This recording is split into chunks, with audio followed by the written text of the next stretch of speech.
A disagreement between Avago Technologies Limited and the City of Fort Collins has held up an incentive agreement for the past 7 months.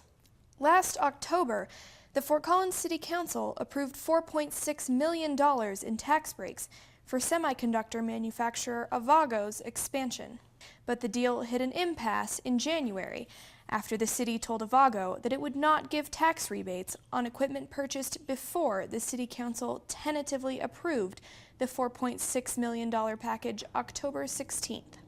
Avago says the denial of rebates will cost them $600,000. Avago's expansion into more than 12,000 square feet of unused space on the company's Fort Collins campus is supposed to add 135 jobs with an annual payroll of $5.6 million. The company employs about 870 people in the city and had a 2012 revenue of $2.4 billion. It is one of Fort Collins' largest employers. Last fall, city council members and some Fort Collins residents questioned whether any incentives should be offered for this expansion, because Avago had already taken key steps to expand, including obtaining a building permit on June 8, 2012. And a year earlier, for its first expansion, Avago had received $3.2 million in incentives.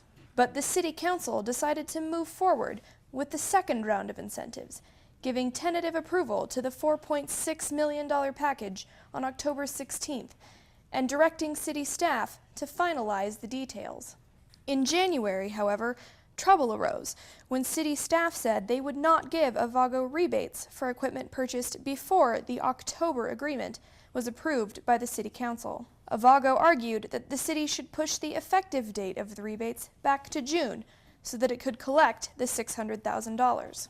I have asked for legal support from within our company because I no longer feel that your staff is playing nice and working toward an agreement, Avago Facilities Manager Steve Wally wrote in an email to City Manager Darren Atterbury in February. The email was obtained by the Business Report through a Colorado Open Records Act request to the city. The correspondence underscores Avago's frustration as it sought to recoup taxes paid on equipment it bought and the city's refusal to rebate that payment. As part of the second expansion, Avago is ahead of schedule after hiring 40 employees. The city had required Avago to hire 20 workers this year, according to Josh Burks, Economic Health Director at the city. It has until 2015 to hire a total of 135 required employees. For more on this story, pick up the current edition of the Northern Colorado Business Report.